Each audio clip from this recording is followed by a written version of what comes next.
Hallo, ich bin Tasmin und ich lerne Deutsch. গত পর্বে আমরা দেখেছিলাম জার্মান ভাষায় কিভাবে সম্ভাষণ ও কুশল বিনিময় করতে হয়। আজ আমরা দেখব কিভাবে নিজের পরিচয় দিতে হয়। Los geht's. Stellen Sie sich vor. ধরা যাক কেউ আপনাকে জিজ্ঞেস করলো Wie heißen Sie? মানে আপনার নাম কি?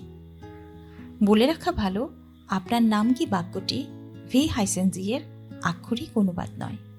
হাইসেন মানে টু কল বা ডাকা।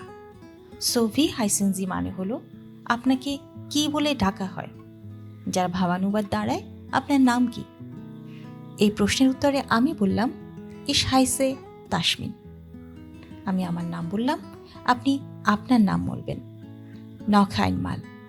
Ich heiße। অথবা আপনি বলতে পারেন Mein Name ist ... Noch einmal. Mein Name ist। অথবা আপনি বলতে পারেন Ich bin ... মানে আমি অমুক। Noch einmal. Ich bin। এখন আপনাকে জিজ্ঞেস করা হলো আপনার বয়স কত? Wie alt sind Sie? ধরা যাক আপনার বয়স 25 বছর। এখন আপনি বলতে পারেন Ich bin 25 Jahre alt, মানে আমার বয়স 25 বছর।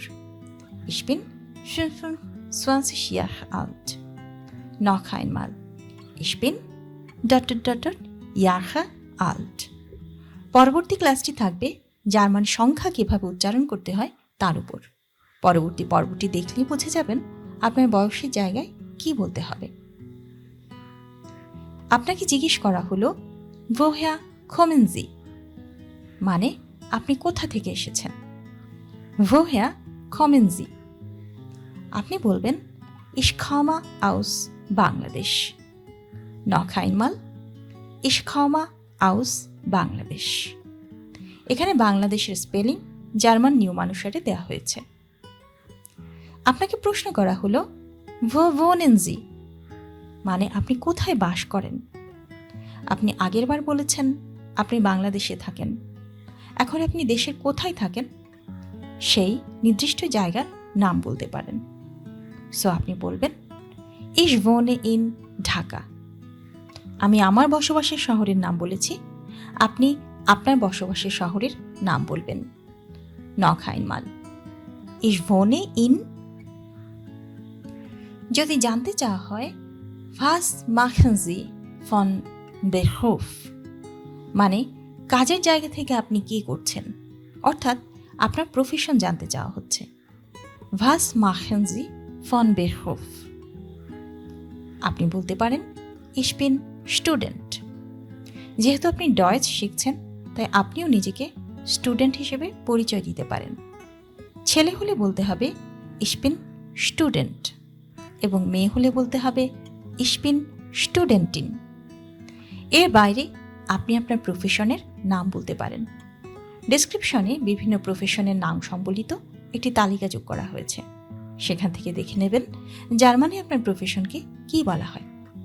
পরবর্তীতে শুধু প্রফেশনের নাম দিয়ে আলাদা একটি পর্ব তৈরি করা হবে, কিন্তু এখনকার জন্য ডেসক্রিপশন বক্স চেক করুন কিংবা গুগল ট্রান্সলেটরের সাহায্যও নিতে পারেন।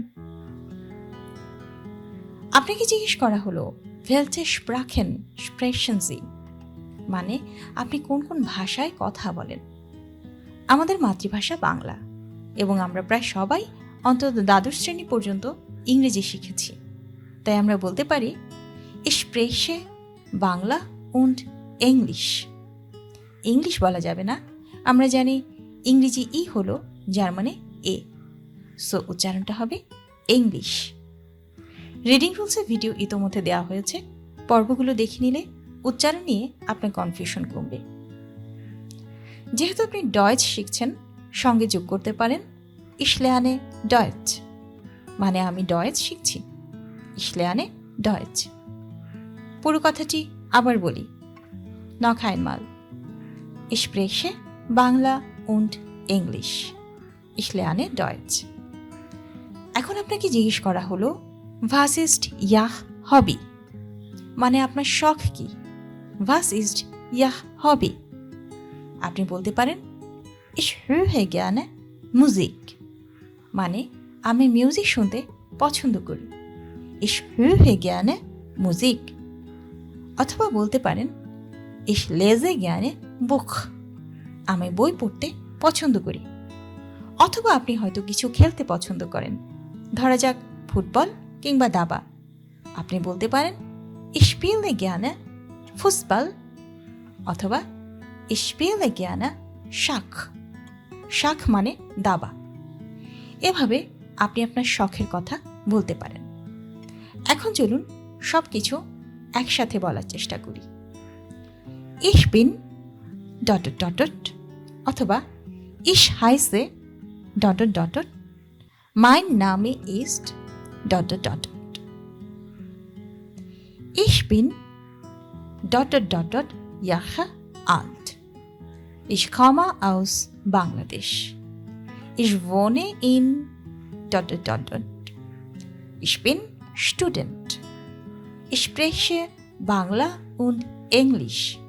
Ich lerne Deutsch. Ich lese gerne Buch. তো এই ছিল নিজেকে পরিচয় করানোর পর্ব। এটা সবচেয়ে গুরুত্বপূর্ণ বাস্তব জীবনের জন্য এবং পরীক্ষার জন্য, কারণ পরীক্ষকের সামনে আপনাকে শুরুতেই নিজেকে পরিচয় করাতে হবে। বাসায় প্র্যাকটিস করুন। আগামী ক্লাস ফের দেখা হচ্ছে জার্মান সংখ্যা নিয়ে। সে পর্যন্ত ভালো থাকুন, সুস্থ থাকুন। Dankeschön, tschüss.